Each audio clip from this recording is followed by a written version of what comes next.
সর্বশেষ মার্কিন নির্বাচনে ভূমিধস বিজয় ছিল ডোনাল্ড ট্রাম্পের। 1 বছরও পার হয়নি, তার মধ্যেই একেবারে উল্টে যাচ্ছে পরিস্থিতি। ডোনাল্ড ট্রাম্পের আভ্যন্তরীণ নীতি, শুল্ক নীতি এবং গাঁজা নীতি, এই নীতির খেসারত দিচ্ছে এখন মার্কিন জনগণ, যার কারণে 50টা রাজ্য জুড়েই উত্তাল ক্ষোভ বিক্ষোভের ঢেউ। আর হঠাৎ করে একেবারেই যার সমর্থন একেবারেই নিচে নেমে গিয়েছিল, একেবারে নামতে নামতে গর্তে চলে গিয়েছিল, ডেমোক্র্যাটদের যেই জনপ্রিয়তা, সেটা আস্তে আস্তে আবার উঠে আসছে।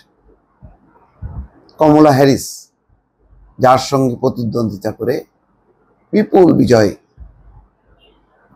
জুটেছিল, বিজয়ের তিলক মাথায় নিয়ে যিনি আমেরিকার সিংহাসনে, সেই কমলা হ্যারিস এখন সামনে চলে এসেছেন। একটি খবরের উপরেই দর্শক দৃষ্টি আকর্ষণ করছে।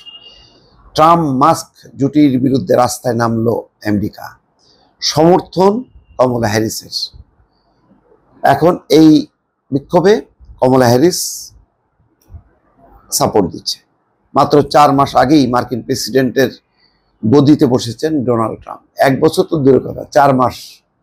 অথচ এরই মধ্যে ট্রাম্প এবং তার অন্যতম উপদেষ্টা ইলন মাস্কের বিরুদ্ধে রাস্তায় নেমে পড়েছেন আমেরিকার মানুষ। শনিবার থেকে দেশের বিভিন্ন প্রান্তে বিক্ষোভ দেখিয়েছে তারা। নতুন এই বিক্ষোভ কর্মসূচির নাম দেওয়া হয়েছে হ্যান্ডস অফ।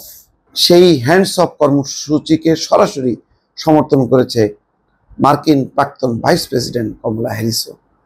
2024 সালের প্রেসিডেন্ট নির্বাচনে রিপাবলিকানদের কাছে হেরে গিয়েছিলেন কমলা হ্যারিস। তাই প্রতিদ্বন্দ্বী ট্রাম্প প্রশাসনের নীতির বিরুদ্ধে রুখে দাঁড়ানোর জন্য দেশবাসীর প্রশংসা করেছেন তিনি। রবিবার মাস্ককে কটাক্ষ করে কমলা এক্স হ্যান্ডেলে লিখেছেন, আজ আমাদের দেশের প্রতিটি কোণে কোণে ট্রাম্প প্রশাসনের বিরুদ্ধে রুখে দাঁড়িয়েছেন আমেরিকানরা। সামাজিক নিরাপত্তা, স্বাস্থ্য এবং শিক্ষার পক্ষে দাঁড়ানোর জন্য মানুষের প্রতি এই ধন্যবাদ। বিক্ষোভকারী শ্রমজীবী মানুষের কণ্ঠস্বর এইসব যে অনির্বাচিত ধন কুবেরদের কণ্ঠকে ছাপিয়ে যাক। অর্থাৎ ইলন মাস্ক কিন্তু নির্বাচন করেনি, নির্বাচন করে আসেননি, কিন্তু সাম্প্রতিক যে নীতি প্রণয়নে ইলন মাস্ক বিশেষ গুরুত্ব পাচ্ছে। সেই কারণেই ইলন মাস্ককে লক্ষ্য করেই এই কথাটা ছুড়েছেন কমলা হ্যারিস। উল্লেখ্য, ট্রাম্প যেভাবে দেশ পরিচালনা করছেন তাতে ক্ষুব্ধ হাজার হাজার আমেরিকান। প্রতিবাদে শনিবার থেকে আমেরিকার বেশ কয়েকটি শহরে, বেশ কয়েকটি মানে 50টি স্টেটে 150টির বেশি গোষ্ঠীর 1200 অর্থাৎ 1200-র বেশি এলাকায় এই হ্যান্ডস অফ বিক্ষোভের আয়োজন করা হয়। তবে সমাবেশগুলো ছিল শান্তিপূর্ণ। এখন পর্যন্ত কোথাও গ্রেপ্তারের কোনো খবর পাওয়া যায়নি। শনিবার থেকেই উত্তেজনা ছড়িয়েছে New York, Colorado, Los Angeles, Houston এবং ওয়াশিংটনের রাস্তায়। শয়ে শয়ে মানুষের মুখে একটাই কথা, আমেরিকার কোনো রাজা নেই, আমেরিকায় ফ্যাসিবাদ চলবে না।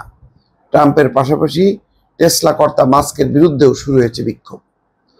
শুধু আমেরিকাই নয়, বিক্ষোভ হয়েছে Britain, Belgium, France, Netherlands, Germany, Portugal, Mexico এবং পুয়ের্তো রিকোয়।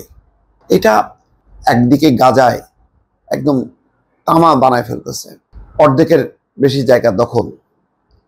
অন্যদিকে শুল্ক নীতি চাপানোর ফলে মার্কিন কোম্পানিগুলি দেউলিয়া হওয়ার উপক্রম। তারা তাদের রপ্তানি আদেশ বাতিল করতেছে, কারণ পাল্টা আরো শুল্ক আরোপ করাতে ওই বেশি দামে কেনা তাদের পক্ষে আর সম্ভব না। এখন এমন একটা পরিস্থিতি তৈরি হয়েছে যেটা একটা ভয়ঙ্কর পরিণতি। একেবারে সেই মার্কিন ধনকুবেররা পর্যন্ত হাজার হাজার ডলার প্রতিদিন তাদের চলে যাচ্ছে, লোকসান হচ্ছে। এই অবস্থা একদম কি হবে, টালমাটাল। মানে একদিকে যুদ্ধ, একদম মরণঘাতী যুদ্ধ, আর একদিকে বাণিজ্য শুল্ক যুদ্ধ।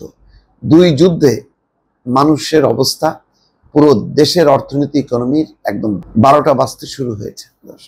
ভালো থাকবেন। আল্লাহ হাফেজ।